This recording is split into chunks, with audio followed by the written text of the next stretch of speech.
આપણી વચ્ચે માન્ય શ્રી બળવંતભાઈ જાની ઉપસ્થિત છે. ખાસ રાજકોટથી આપણી વચ્ચે અહીંયા આવ્યા છે. તેઓ જૈન સાહિત્ય સર્જક સહજ કીર્તિના જૈન સાહિત્ય ગ્રંથ હરીશચંદ્ર ચોપાઈ વિશે વક્તવ્ય આપશે. વક્તવ્ય પહેલા આપણે એમનું સ્વાગત કરીશું. માન્ય શ્રી ગૌરવભાઈને વિનંતી કે બળવંતભાઈનું સ્વાગત કરે.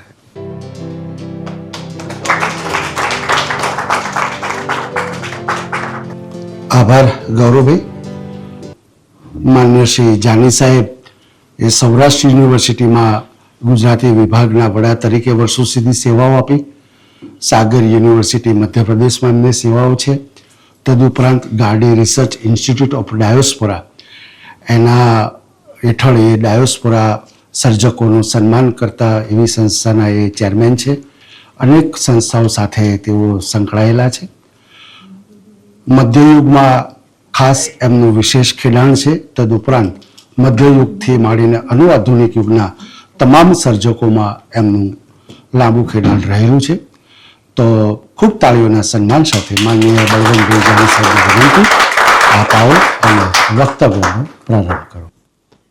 હઠીસિંહ કેસરીસિંહ ટ્રસ્ટના ઉપક્રમે ઓમ કોમ્યુનિકેશન દ્વારા આયોજિત જૈન સાહિત્યના પ્રશિષ્ટ સાહિત્યના સર્જકોના પ્રદાન વિશેના આ પરિસંવાદમાં મારે સહજ કીર્તિ મુનિ 16મા સૈકાના જેમ અરજી મુનિ છે એમ તો એ સમયના કવિએ રચેલી હરીશચંદ્ર ચોપાઈ એના વિશે વાત કરવાની છે. અહીંયા હઠીસિંહ કેસરીસિંહ ઉપાશ્રયમાં બિરાજતા આચાર્ય શ્રી વિજયશીલચંદ્ર સુરીશ્વરજી મહારાજ અહીંયા બિરાજે છે. એમને વંદન કરું છું. અને મનીષભાઈ જે આ બહુ જ મહત્વની પ્રવૃત્તિ ધૂળ ધોયાનું કામ તો કર્યું સંશોધકોએ, પણ એ ધૂળ ધોયાના કામને ઉજાગર કરવું એ પણ મુશ્કેલ ભર્યું છે. અર્વાચીન સાહિત્ય, આધુનિક સાહિત્ય, કવિતા, વાર્તા એની બોલબાલા છે, ગઝલ, ગીત, પણ એની વચ્ચે આજથી 500-600 વર્ષ પહેલા રચાયેલી સાહિત્ય કૃતિ વિશે આસ્વાદ કરાવવાનો વિચાર આવવો એ પણ બહુ મહત્વની બાબત છે.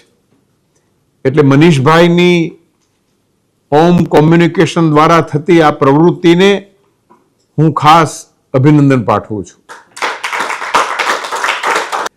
હરીશચંદ્ર ચોપાઈ વિશે મારે વાત કરવાની છે.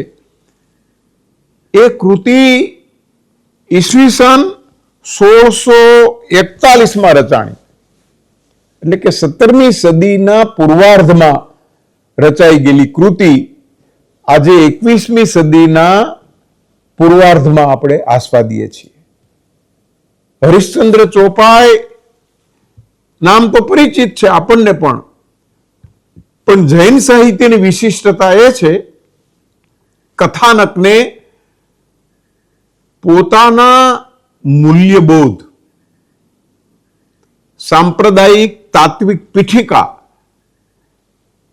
સાંપ્રદાયિક દર્શન એના સંદર્ભે ઢાળે છે. આ બહુ મોટું કામ છે. અહિંસક એવા ચરિત્રો, કોઈને વાણીથી પણ દુઃખ ન થાય એવા ચરિત્રો, એ બહુ મહત્વની વાત છે. પંચતંત્ર અને બીજી એટલે કે બ્રાહ્મણ ધારણા જ નહીં, બીજી પણ કૃતિઓમાં શિયાળ તો લુચ્ચું એમ કહીએ આપણે, પણ જૈન સંપ્રદાયની કૃતિઓમાં શિયાળ ક્યાંય લુચ્ચું લાગતું નથી. તમે વિશેષણ દ્વારા પણ એને આહત ન પહોંચાડો એવો આ ભારતીય મૂલ્યબોધ, ખરું ભારતીય દર્શન એ છે કે કોઈને આપણાથી દુઃખ ન પહોંચે. શ્રેયસ્કર અને પ્રેયસ્કર કેવું એમ કે છે. માત્ર શ્રેયસ્કર નહીં, પાછું એ પ્રિય થાય પણ એવી રીતે કેવું. તો આ મૂલ્યબોધ હરિશ્ચંદ્ર ચોપાઈ દ્વારા પ્રગટ થાય છે. હરિશ્ચંદ્ર ચોપાઈ જેવી જ એક હરિશ્ચંદ્ર ચરિત્ર રાસ પણ મળે છે કનક સુંદરનો, એ પણ આ સમયે જ રચાયેલો છે. પણ આ સહજ કીર્તિની છેલ્લી કૃતિ છે અને પેલી કનક સુંદરની પહેલી કૃતિ છે. આ સંક્ષિપ્ત છે, 351 કડીની છે અને ઓલી 780 કડીની છે. એટલે પેલો સુદીર્ઘ રાસ છે અને આ બહુ સંક્ષિપ્ત એવી નાનકડી સાહિત્ય કૃતિ છે. પણ કેન્દ્રમાં જે વસ્તુ છે, કેન્દ્રમાં લક્ષ્યગામી જે બાબત છે એ લય ન પામે, એનો રાસ ન થાય, એ ઉદ્ભાસિત થાય, ઉદ્ઘાટિત થાય, પ્રગટ થાય અને તમે એને પામી શકો, એ આનું લક્ષ્ય છે. પ્રયોજનમ મનુદિશ્ય ન મંદોપી પ્રવર્તતે. મંદ બુદ્ધિ વાળો માણસ પણ પ્રયોજન વગર કશું આચરતો નથી. તો સરસ્વતીનો કૃપાપાત્ર શબ્દ શિલ્પી પ્રયોજન વગર કશું કરે નહીં. એનું પ્રયોજન શું છે? સહજ કીર્તિ મોટા ગજાના સર્જક છે. 17મી સદીનો પૂર્વાર્ધ એનો સમયગાળો છે. 30-35 વર્ષ સુધી એનો કવન કાળ છે. જીવનકાળ 60-70 વર્ષનો હોય, પણ કવન કાળ એટલે કૃતિઓ રચવાની શરૂઆત કરી 1605 અને છેલ્લી કૃતિ રચી 1642. એટલે 40 વર્ષ જેટલો, 35 વર્ષ જેટલો જેમનો કવન કાળ છે. અને કૃતિઓ પણ 25-30 રચી છે. સ્તોત્રો પણ રચ્યા છે, સ્તવન પણ રચ્યા છે, 36, 32 એવી રચનાઓ પણ રચી છે. વ્યાકરણના ગ્રંથો પણ રચ્યા છે અને એમણે સાથે સાથે બાલાવબોધ પણ રચ્યા છે, ગદ્યમાં પણ રચ્યું છે અને સાથે સાથે સંસ્કૃત ભાષામાં પણ સર્જન કર્યું છે. તો સહજ કીર્તિ એવા લેખક છે કે જે સર્વતોમુખી સર્જક છે. રાસ કૃતિઓ જ માત્ર લખી એમની, રાસ કૃતિઓ પણ 8-10 લખી, વિવિધ પ્રકારની. આવી વિપુલ સત્વશીલ સર્જન રાશિ જેના દ્વારા આપણને પ્રાપ્ત થયેલી છે, એવા મોટા ગજાના સર્જકની કૃતિ વિશે આપણે વાત કરવાની છે. હરિશ્ચંદ્રનું કથાનક તો કોણ ન જાણતું હોય? ભારતીય સંસ્કૃતિની વિશિષ્ટતા જે છે, અભણ માણસને પણ ભારતીય ચરિત્રોનો ખ્યાલ હોય. ગામડામાં જઈને પૂછો કે હરિશ્ચંદ્ર શું, કે હા સત્યવાદી, સત્યના પાલન માટે પોતાની પત્નીને વેચી દીધી, જલારામ બાપાએ એની પત્નીને આપી દીધી. તો આ ત્યાગ વૃત્તિ, સત્ય વચનને જાળવવા માટે શું કરે, કેવી રીતે એને પ્રાપ્ત થતું હશે? બહુ મોટું આશ્ચર્ય પશ્ચિમના વિદ્વાનોને, પશ્ચિમની પ્રજાને એ છે કે ભારતીય સંસ્કૃતિ અવિરતપણે, અચલપણે નાનામાં નાના ગામડામાં, નેસડામાં, જંગલમાં કે મહાલયમાં બધી કઈ રીતે પહોંચી? હુ ઇઝ ધ, એને પરકોલેટ કરનાર કોણ છે? એને વહાવનાર કોણ છે? એ પ્રશ્ન તો બરોબર, પણ ગાંધીજી વિશે બધાય જાણે. તમે સાવ નાનકડા ગામડામાં, નેસડામાં જઈને કહો ગાંધીજી કોણ, તો એ કે આપણને સ્વરાજ અપાયું. હવે કોણ એને ભણાવવા ગયું છે? એ તો નિશાળમાં ગયા નથી. તો ભારતીય સંસ્કૃતિની વિશિષ્ટતા એ છે કે ભારતીય જ્ઞાન, ભારતીય માહિતી, ઇન્ફોર્મેશન અને નોલેજ પરકોલેટ થતું રહે છે, વહેતું રહે છે, પ્રવાહિત રહે છે અને લોકો એનાથી પરિચિત થાય છે. પણ સહજ કીર્તિ જ્યારે આનો ઉપયોગ કરે છે ત્યારે પેલા કીધું છે, પુરાણમાં મળે છે, આગમમાં મળે છે, એ જ કહી દેવું નથી. એની રીતે કહે છે. સર્જક એટલે છે કે એની પાસે 3 પ્રકારની દ્રષ્ટિ છે, સૂઝ છે, ઇનસાઇટ છે, સિલેક્શન, રિજેક્શન અને એડિશન. સ્વીકારવું આ બહુ મોટી વસ્તુ છે, ઘણું બધું એમાંથી સ્વીકારવાનું આવે. છોકરાને કહે કે આમાંથી તારે આ દીકરી પસંદ કરવાની છે, 5-6 છે તો પછી લઘુત્તમ સાધારણ અવયવથી બધું કરશે કે આ બરોબર. એમ સિલેક્શનમાં બહુ વિચાર કરવો પડે, અને સિલેક્શન કરો ત્યારે એની પાછળ તમારી પાસે કઈ કારણ હોવું જોઈએ.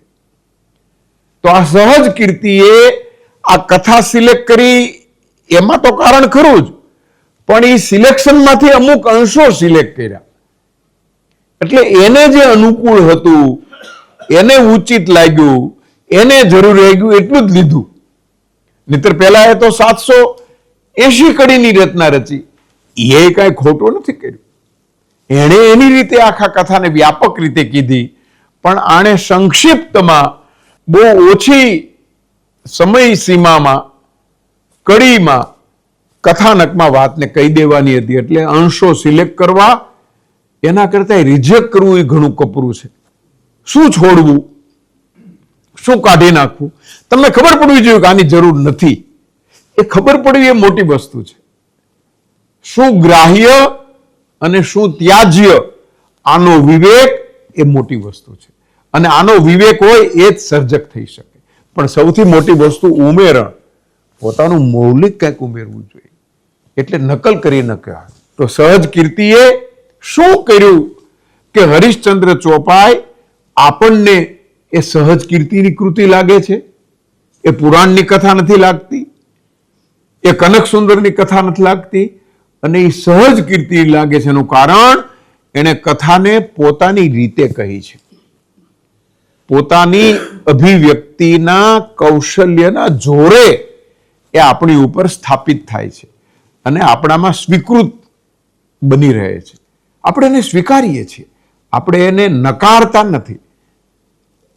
અહીંયા સહજ કીર્તિએ મોટે ભાગે રાસકૃતિઓ શરૂ થાય, મંગળાચરણ આવે, જીન પ્રસાદ, એની કૃપા, તીર્થંકરને પ્રણામ, એમ આવે. પ્રારંભમાં એક જ કડીમાં જીન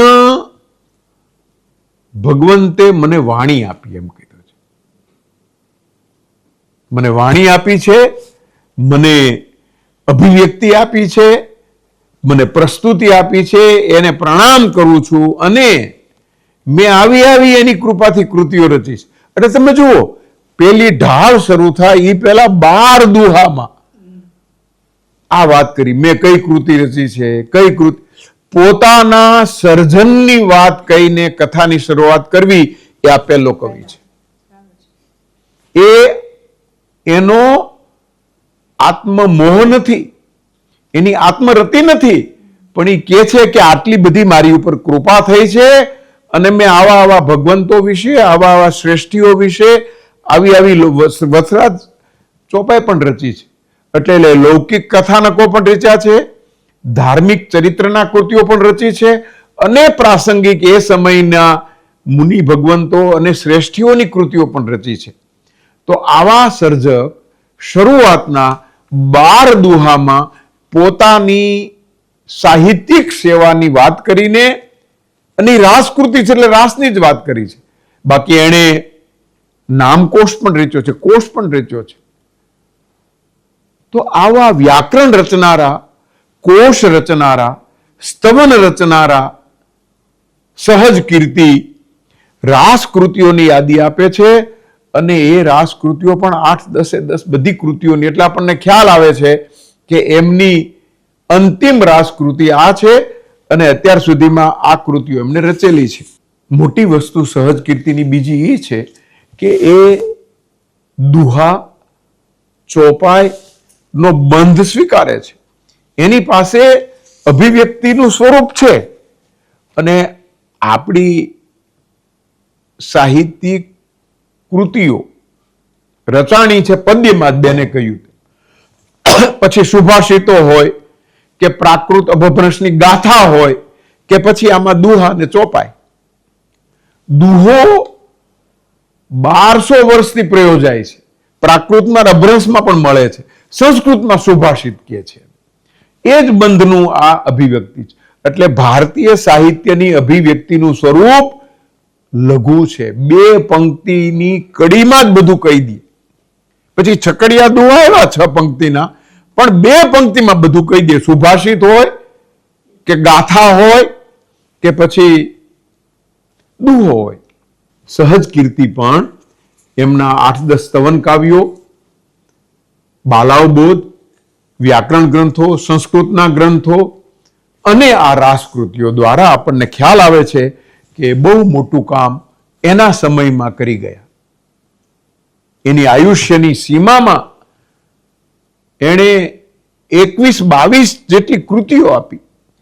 અને 22 કૃતિઓ કંઈક 8-10 પંક્તિની નહીં, એટલે 22 ગીત લખો તો 10 કડીનું નહીં, પણ નાનામાં નાની કૃતિ આ હરિશ્ચંદ્ર ચોપાઈ છે 380 કડીની, નાનામાં નાની. બાકી બધી કૃતિઓ 700, 1000, 2000 પંક્તિની છે. તો આવો મોટા ગજાનો કવિ આપણી સામે હરિશ્ચંદ્ર ચોપાઈ મૂકે છે, ત્યારે ઢાળ પહેલા 12 દુહામાં પોતાની પ્રતિષ્ઠા, પોતાનું પ્રદાન અને પોતે જીન કૃપાથી શું કરી શક્યા એની વાત મૂકે છે. અને પછી કહે છે કે હું તમને ઋષભદેવના વંશજ, આદિશ્વરના વંશજ, અયોધ્યા નગરીના રાજવી એવા હરિશ્ચંદ્રના સત્યની વાત કહેવાનો છું.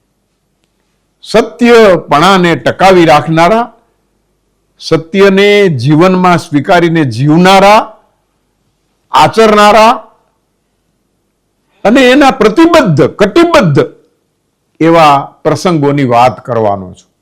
એમ કહીને એ નગર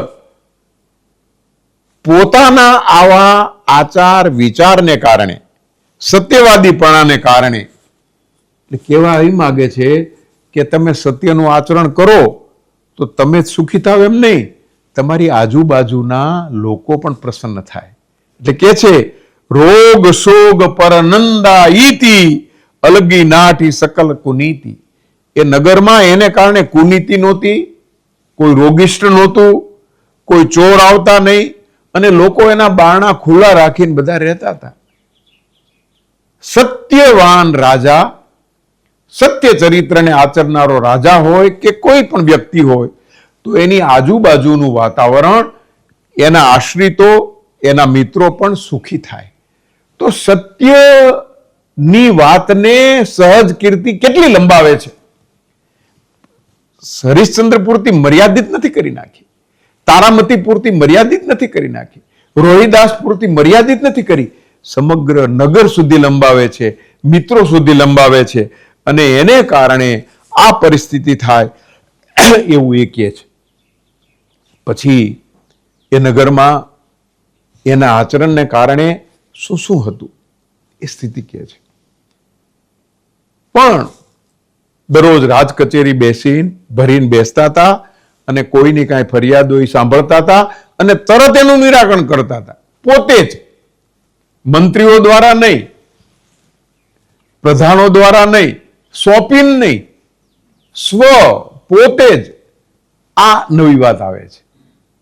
પણ આ સંક્ષિપ્ત કર્યું છે એટલે સીધો એક તાપસ આવે છે, તપસ્વી, અને કહે છે કે મારા ઉપવનમાં, સરયુ કાંઠે ઉપવન છે, એમાં એક સુંવર આવે છે અને એ મારા રોપેલા ઝાડવાને અમે એમ વિચાર્યું કે આ ફળ પાકે ત્યારે ખાઈશું તો એ ખાઈ પહેલા, એમ 4 વસ્તુ બતાવે છે. આવી રીતે અમને પરેશાન કરે છે સુંવર, અમને એના ત્રાસમાંથી ઉગારો, અમે એનાથી ત્રસ્ત છીએ, આમ ફરિયાદ લઈને આવે છે. એટલે રાજા કહે છે ચાલો હું આવું. પછી બીજી ઢાળમાં એમ બહુ નાની નાની ઢાળ છે, 17 કડીની, 19 કડીની. દરેક ઢાળના અંતે 2 કે 3 દુહા મૂકે. પછી ચોપાઈમાં કથાનક ચાલે. એ દુહામાં શું હોય, હવે પછી શું આવશે એનો નિર્દેશ હોય. એટલે જેમ આખ્યાનમાં આવે છે વલણ ઉથલો, એમ અહીંયા કર્યું છે. પણ આપણું ધ્યાન ગયું નથી, આપણે આને એવી રીતે જોયું નથી. એટલે ખ્યાલ આવે છે કે દરેક ઢાળના અંતે 2 કે 3 દુહા મૂકે અને એ દુહામાં એવી બે લીટી મૂકે કે આપણને પણ પછી સરપ્રાઈઝ, આશ્ચર્ય અને સસ્પેન્સ એટલે રહસ્ય, આ બે વસ્તુ ઉમેરી છે. દરેક ઢાલને અંતે એવી રીતે ઢાલને પૂરી કરે કે હવે શું થશે, વોટ નેક્સ્ટ. આપણે કહીએ ને પેલી સિરિયલ ટીવીની પૂરી થાય ત્યારે એવો કંઈક પ્રસંગ મૂકે કે બીજે દિવસે આપણે સામે તરત ગોઠવાઈ જાય સમયસર. એ સમયે કોઈ આવે તોય આપણને ગમે નહીં કે આ ક્યાં અત્યારે આવ્યા. આ તમને ખૂંચી રાખે છે, તમને એમાં ખૂપાવી રાખે છે. એ કળા છે. અહીંયા એ કળા દેખાય છે. એટલે આ તાપસ આવ્યો ને આવું કીધું એટલે પછી કીધું કે હું આવીશ અને સુવર્ણના ત્રાસમાંથી તમને અવશ્ય છોડાવીશ. એટલે જાય છે અને બરોબર હારે પ્રધાને છે, સેવકોય છે, પોતે જ બાણ ચડાવે છે અને સુમર જ્યાં આવ્યું ત્યાંને મારવા માટે આમ બાણ છોડે છે ત્યાં સુમર ચાલ્યું ગયું ને હરિણી આવી ગઈ, પ્રેગ્નન્ટ ગર્ભવતી હરિણી. એને બાણ લાગ્યું અને ઢળી ગઈ, મરી ગઈ ચીસ પાડી. એટલે તાપસ આવ્યા એના, અરે કે આ મારું હરણી હતી, હું એને કેટલું પાળતો હતો, દરરોજ ખવડાવતો હતો, એને એનું પોષણ કરતો હતો, પાલન કરતો હતો, મારા જીવનનો એક પર્યાય હતી એને તમે આ, એટલે કે મારું રાજ તમને આપી દો ભાઈ સાહેબ, પણ તમે શોક કરો. અકિંચન થઈ ગયો, કાંઈ રહ્યું નહીં મારી પાસે હવે, ભલે કે શોક મુક્ત થાવ. શોક મુક્ત થયા. જો આ બ્રાહ્મણ પરંપરાની કથામાં આ નથી કાંઈ હો, પુરાણની કથામાં. એટલે આ ત્યાં બીજો તાપસ આવ્યો, અરે મારી હરણીનું જે બચ્ચું આવવાનું હતું એની મને રાહ હતી, હવે તો મારી હરણી આ ગઈ ને હવે શું થશે કે ભાઈ તને હું 1 લાખ સોના મોર આપીશ, પણ તું શાંત થા, રોમાં, મારી પ્રજા રડે મને ગમે નહીં, દુઃખી થાય મને ગમે નહીં. હવે આવું વચન આપ્યું પછી રાજાને તો રાજ તો આપી દીધું, પણ પછી પેલી 100 સોના મોર આપવાની હતી. એટલે આવ્યા તાપસ, તો તારાને ક્યાંક આવું મેં વચન આપ્યું છે એટલે હવે તારા ઘરેણા ઉતારી દે ને આપી દઈએ ને. ત્યાં ઓલું મૂળ તાપસ કે કુલપતિ તાપસ, એ તો હવે રાજ ને બધું મારું છે, રાણી, કુંવર, રાજ, એના ઘરેણા બધું મારું છે, તમે એને આપી શકો નહીં. એનો અધિકાર તો હવે મારો છે, એનો માલિક હું છું, આ તમે શું કરો છો? પછી સમજાવે છે વસુભૂતિ નામનો મંત્રી પેલી દાસી કે ભાઈ પત્ની તો સતી છે, તમે એને કેવી રીતે આવી અંગીકાર કરી શકો? અને આ એનો પુત્ર છે, રાજકુમાર છે, એ તમે રાજ લઈ લો બરોબર છે, પણ આ વિચારોમાં ઘરેણા લઈ લ્યો એની ના નથી. પણ એને શાપ આપે છે, તું પોપટ થઈ જાઓ, લીન કે તું શિયાળ થઈ જા. એટલે આ રાજા ભયભીત થાય છે કે આપણને ક્યાંક શાપ આપશે કે ભાઈ સાહેબ તમને હું આપી દઈશ 100 સોનામોર, મને થોડોક સમય આપો, હું કાંઈક વ્યવસ્થા કરીશ, શેઠિયા પાસેથી ક્યાંકથી લઈ આવી દઈશ. તો કોઈ આપતું નથી. મહિનાનો મુદત આપી છે. એટલે રોહિતને અને સુતારા, તારાનું નામ અહીંયા સુતારા છે, એને લઈને નીકળે છે ક્યાંક કે ક્યાંક જઈએ અને અજાણ્યા ગામમાં. અહીં તો કેવી રીતે પૈસા કોઈ પાસેથી કેવી રીતે લઉં, દૂર ક્યાંક જઈએ નહીં, ત્યાં તમને વેચીને પૈસા આવે આને આપી દઈશ, વિક્રય કરીશ તમારો. એટલે સુતારાને લઈને વારાણસી સુધી ચાલવા નીકળે છે. રસ્તામાં છોકરો ભૂખ્યો થાય છે. બહુ કરુણ રસની કથા બનાવી દીધી છે. ભૂખ્યો થાય છે, એના જે એને જે વર્ણન આલેખન કર્યા છે એ વાંચી ત્યારે એમ લાગે કે કેટલા કેટલા કષ્ટ સહન કરે છે. પગમાં કાંટા લાગ્યા છે, કાંકરા ચૂંભે છે, પહેર્યા નથી પગમાં કાંઈ. એટલે કે છે કાંટે કરી કાંટે કાઢીએ. કેવી દરિદ્રાવસ્થા આવી કે કાંટો કાઢવા માટે સોય પણ નથી એની પાસે, ચીપિયોય નથી, એટલે કાંટાથી કાંટો કાઢે છે. આ જે દરિદ્રતા, અકિંચનપણું એનું, અને છતાંય દ્રઢ મનોબળ. પત્નીનું પુત્રનું ચાલે છે, ભૂખ્યો થયો છે, એની વાત કરે છે. એનું આલેખન પણ બહુ સરસ કર્યું છે. જેને ચમર ઢોળાતા હતા, જે રેશમીમાં આસનમાં બેસતા હતા, એ ધૂળમાં રજોટાયેલા વસ્ત્રોવાળા ચાલી રહ્યા છે, વારાણસી પહોંચે છે. ત્યાં ઓલા હવે મહિનો થવાને વાર નથી બહુ, એટલે તાપસ શોધતો આવે છે કે ભાઈ મને બોલી લાખ સોનામોર આપવાની છે. ક્યારે? આપણને મનમાં થાય કે તપસ્વીઓ આટલા લાલચી હશે, તપસ્વીઓ આવા લોભી વૃત્તિ વાળા હશે, તપસ્વીઓ આવી રીતે પીછો કરતા હોય, એને તપસ્વી કઈ રીતે કહેવાય? પણ અહીંયા એ વસ્તુ એને કીધી નથી. મૂળ તો દેવસભામાં ઇન્દ્રની આગળ હરિશ્ચંદ્રના સત્યની પ્રશંસા કરી એટલે દેવતાઓ રાજી થયા, પણ એક દેવતાને ગમ્યું નહીં કે બહુ સત્યવાદીપણું છે, મારે એને જરાક ચકાસવો પડશે, થોડોક પરેશાન કરીને સત્યથી વિચલિત કરવો પડશે. એમ માનીને એણે તાપસનું રૂપ લઈને આવીને આ બધું કર્યું છે. એનો ભોગ બન્યો છે, ઈર્ષ્યાનો ભોગ બનેલો આ હરિશ્ચંદ્ર છે. અને મારું બાળોડું રે એમ કરીને લાડુ ખાવા છે, પણ એ સત્યનિષ્ઠ છે. એટલે એક અપ્સરા આવીને, એક ડોશીમાં રૂપે આવીને એને પછી લાડુ આપે છે, એટલે રાજી થાય છે. વારાણસીમાં તારામતીને કહે છે કે હવે તમારો વિક્રય કરીને પૈસા આવશે ને આપણે આપી દેશું. તો કોઈ તૈયાર ન થયું વધુ પૈસા આપવા, પણ એક બ્રાહ્મણ અંતે તૈયાર થયો કે હું આને લઈ જાઉં, કામ કરશે ને બધું. પણ એ રકમ પૂરી નહોતી થતી, એટલે દીકરાને પણ બ્રાહ્મણને કે તમે લઈ લ્યો, એના થોડાક આપો, તો એ પૂરું થયું નહીં. એટલે ઓલો તો કે હજી આટલા બાકી છે. તાપસ કે કઈ વાંધો નહીં, હું આ કોઈ તૈયાર થાય એની જિંદગીભર સેવા કરીશ, તમે આટલા પૈસા આપો. એટલે એક ચાંડાળ તૈયાર થાય છે, કાળ ચાંડાળ, કે આ લ્યો આપું છું. એટલે ઓલાને મળી ગયા લાખ, નીકળી ગયો, ને આ પેલા ચાંડાળને ત્યાં કામે રહી ગયો, બ્રાહ્મણને ત્યાં સુતારા અને રોહિદાસ ગયા. હજી તાપસને મનમાં થાય છે કે આ તો બધા સત્યના કારણે વેચાઈ ગયા, વચન પાલન કર્યું, પણ આનંદથી રહીએ છે. આને કંઈક મારે હજી કષ્ટ આપવું પડશે, હજી દુઃખ આપવું પડશે, એમ વિચારીને એ પાછો પ્રયત્ન કરે છે, વેશ ધારણ કરીને રાજા પાસે જઈને નગરની અંદર કે તમારા નગરમાં ખૂબ લોકો મરી રહ્યા છે, તમારા નગરમાં રોગ ફેલાઈ ગયો છે, એ શા કારણે ખબર છે કે ના ખબર નથી, મને કાંઈ ખબર જ નથી. તો કે એક બ્રાહ્મણને ત્યાં એક ડાકણ આવી છે, ઈ મંત્ર તંત્ર બધું જાણે છે, એને કારણે તમારા નગરમાં આ બધું થયું છે. સહજ કીર્તિએ બહુ સરસ વર્ણન કર્યું છે. ઈર્ષ્યા, અસૂયા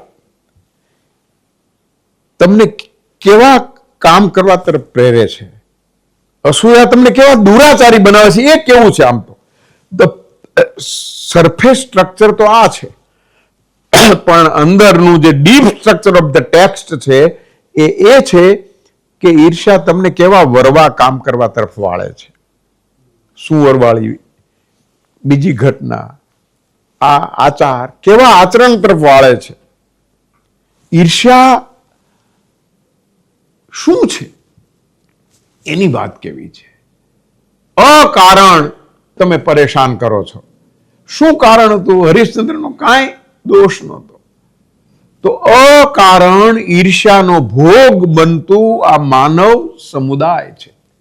આપણે સૌ ઈર્ષ્યાના ભોગી છીએ, ઈર્ષ્યાના ભોગ બનેલા છીએ. આપણને ખબર ન હોય એવું પણ હોઈ શકે, પણ ઈર્ષ્યા ભોગ થવું એ માણસને મળેલો અભિશાપ છે. મનુષ્યત્વમાંથી પશુત્વ બનાવી દેનારું કોઈ વાત હોય તો આ ઈર્ષ્યા છે. હરિશ્ચંદ્ર ઈર્ષાના ભોગ બનેલો પરિવાર છે. અને એટલે સુતારાની ઉપર આરોપ આવે છે. પણ ત્યાં આમ તો આમાં એ આવ્યું નથી, પણ પેલો પોપટ થઈને આવે છે. વસુભૂતિને પોપટ બનાવી દીધો છે મંત્રીને. એ આવે છે અને કહે છે કે ના, ખોટું બોલે છે, એવું નથી, એ તો બહુ સજ્જન સન્નારી સતી છે અને હરિશ્ચંદ્રની પત્ની છે. બીજી બાજુ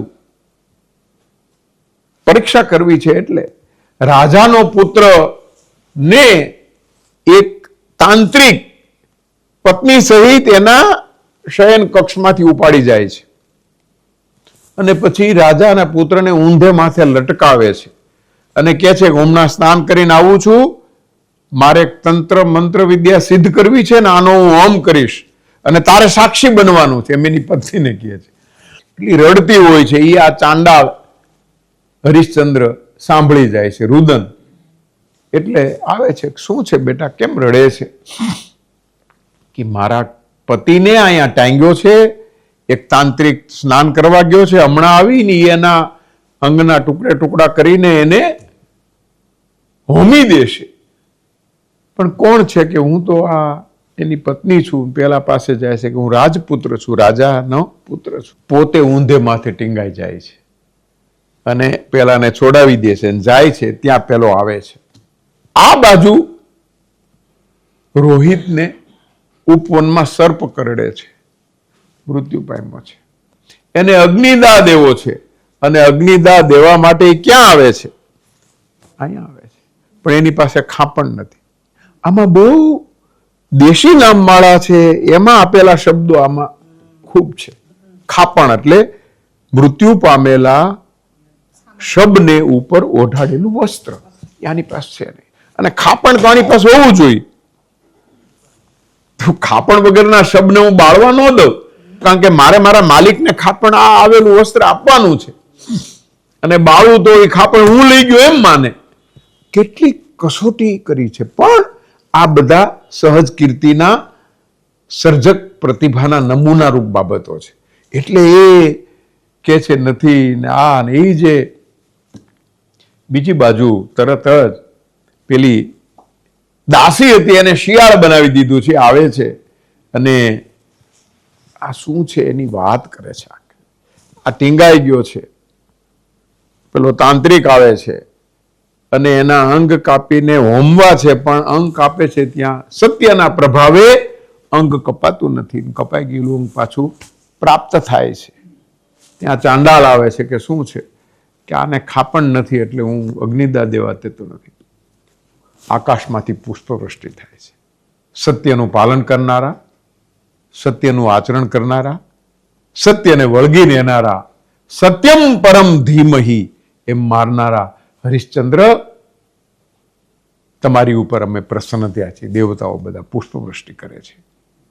શિયાળના કહેવાથી, પેલા પોપટ વસુભૂતિ થયો એના કહેવાથી, પેલી દાસીના કહેવાથી આ રોહિદાસી આનો પુત્ર છે. એટલે ચાંડાલ બધાને ક્ષમા આપે છે.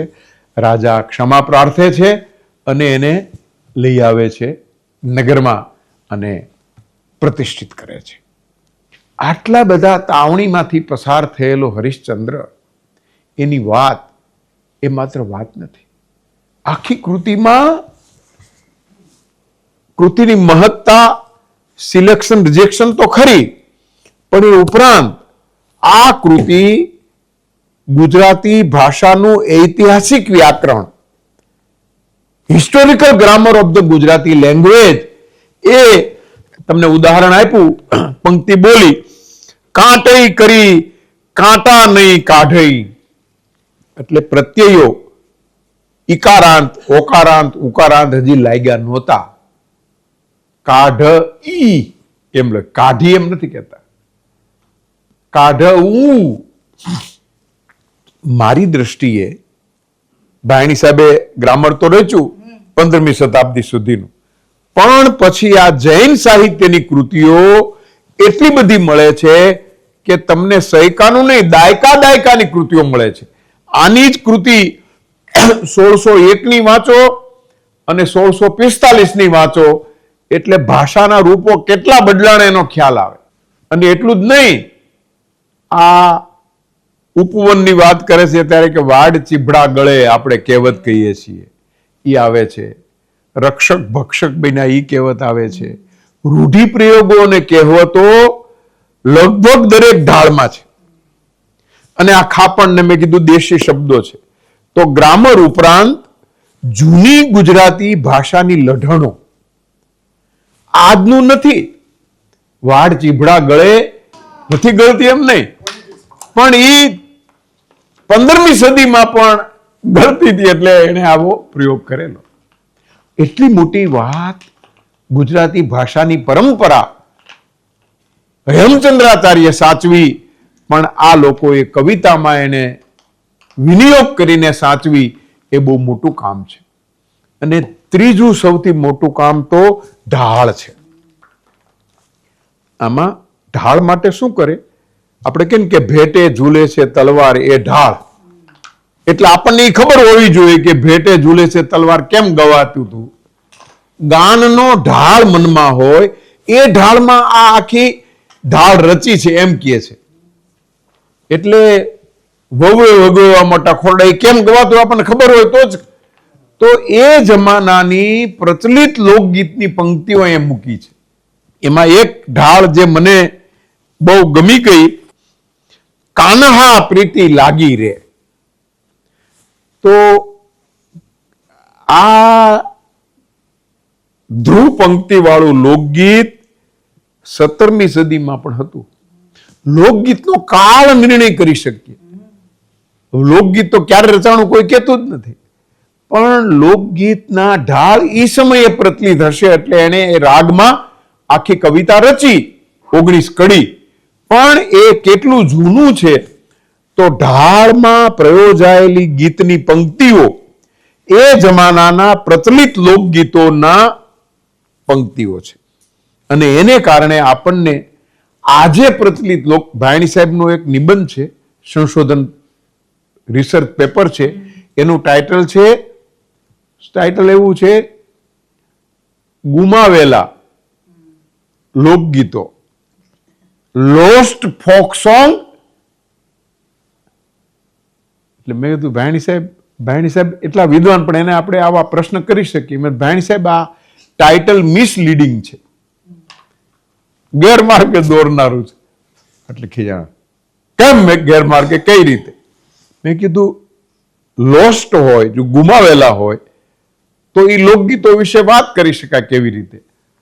અને જે લોકગીતો વિશે વાત કરી છે ગુમાવેલા, જો એને વિશે વાત કરો છો ગુમાવાના કેવી રીતે? એ જ વાત છે. મને કે ઓલી દેશી સૂચિ, ઢાળ સૂચિ કીર્તિ બેન, આપણા નિરંજના બેન, એટલે એને આવી દેશીઓની સૂચિ કરી. અને એ સૂચિમાંથી લોકગીત, લોક સાહિત્ય માળા મણકામાં કેટલા લોકગીતો એ પંક્તિના મળે છે એ ગોઈતા. પણ એ લોકગીતો અત્યારે પ્રચલિત નથી, પણ આપણે ગુમાવી દીધા છે, પણ અહીંયા સચવાણા છે. અને આ લોકગીતો 15મી 16મી સદીના છે. આ શોધ છે. એટલે કેટલી મહત્વની વાત ત્યાં, lost folk song of Gujarat. એટલે એ ગુમાવી દીધેલા લોકગીતો પણ આ ઢાળને કારણે મળે છે. એમ અહીંયા આવા ઢાળ પણ ખૂબ રચ્યા છે. આખી કથા ભાષાબોધ, ભાવબોધ તો ખરું, પણ સાથે સાથે મૂલ્યબોધ કરાવે છે. આ બહુ મોટી વસ્તુ છે. મૂલ્યનિષ્ઠ બનવા માટે પ્રેરે છે, પ્રેરક છે, પ્રતિબદ્ધ છે, એનાથી આપણે પ્રેરાઈએ છીએ. પ્રતિજ્ઞિત છે, એનાથી આપણે પ્રેરાઈએ છીએ. ગાંધીજીની ઉપર હરિશ્ચંદ્ર નાટકની અસર થઈ. અને એણે કીધું કે સત્યનો ગજ કદી ટૂંકો ન હજો. આ સત્યનું પાલન, એની મૂલ્યનિષ્ઠા કવિ આ કવિતા દ્વારા પ્રસ્થાપિત કરવા માંગે છે. અને સાથે સાથે મહત્વનું તો રસબોધ. એટલે મેં શીર્ષક બાંધ્યું, ભાવબોધ, ભાષાબોધ, મૂલ્યબોધ અને રસબોધ. ચતુર્વિધ પ્રકારના રસ બોધ કૃતિમાંથી પ્રાપ્ત થાય છે. છતાંય આ કૃતિ એકદમ મુખર નથી બની, લાઉડ બની નથી. સાહિત્યમાં ગોપનનો મહિમા છે. છતું ન કરાય, ગોપિત રાખવાનો હોય. કવિએ આ બધા ભાવોને ગોપિત રાખ્યા છે, બોધને ગોપિત રાખ્યા છે. કરુણ રસની કૃતિ છે. રહસ્ય, કરુણ આખી કૃતિમાં છવાયું છે. અરે તાપસ દુઃખી થાય છે એ પણ વાંચીને આપણે દુઃખ થાય.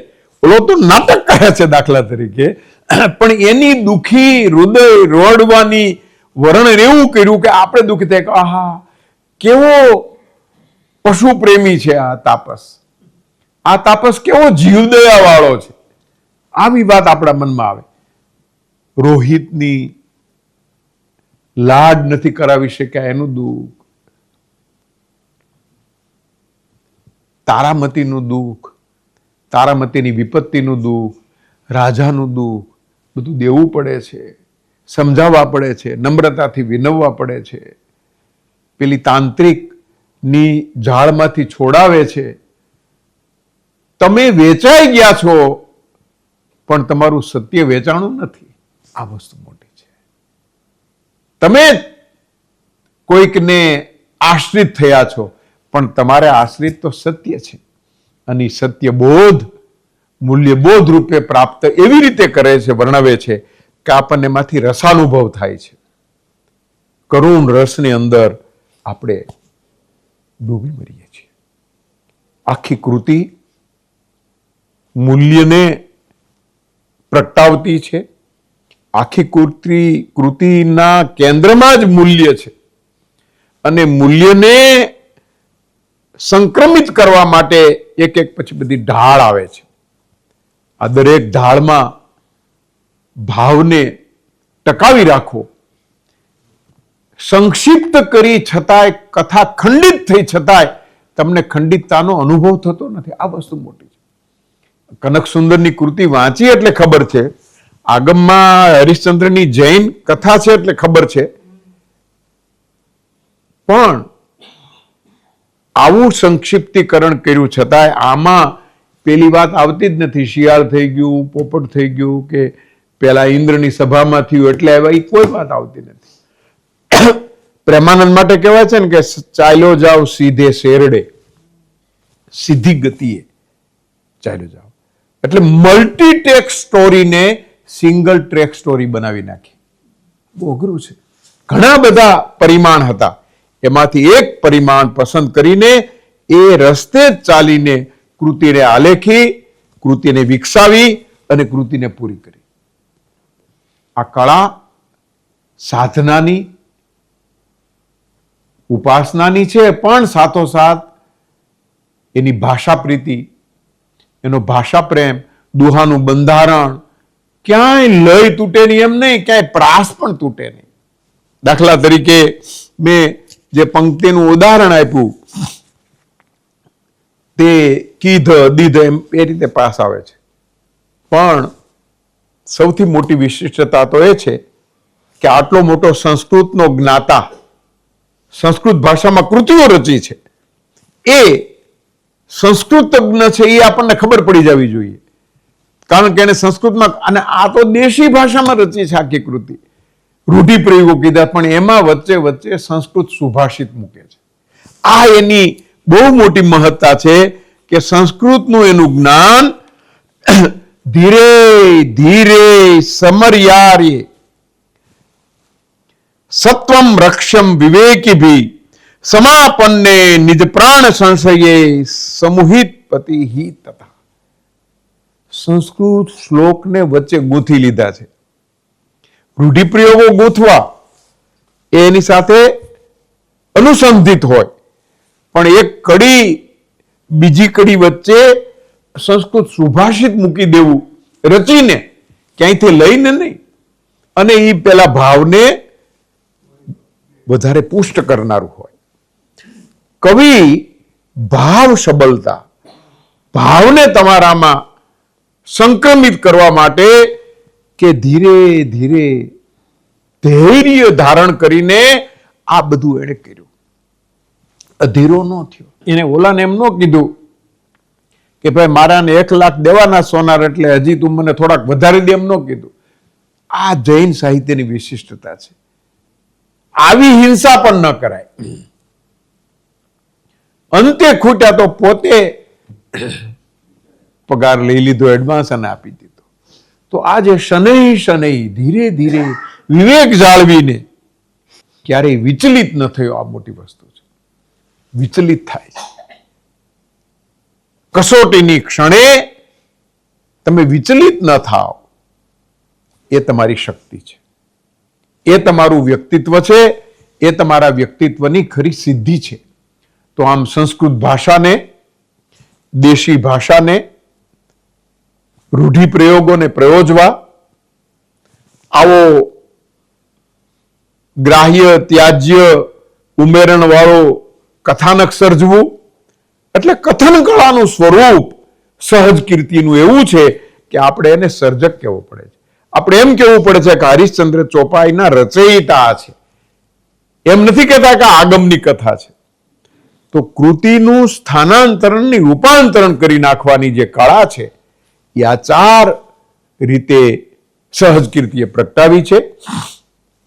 એનો ભાવબોધ તમારી સમક્ષ રજૂ કર્યો કથાનક રૂપે, એનો ભાષાબોધ તમારી સમક્ષ પ્રસ્તુત કર્યો, એમાં પ્રયોજાયેલા શબ્દો, આ ખાપણ ને બધા એવા મેં યાદી કરી તો 75 થી વધુ એવા શબ્દો થયા કે જેના રૂટ તમને મળે છે આમાંથી, દેશી નામમાળાથી.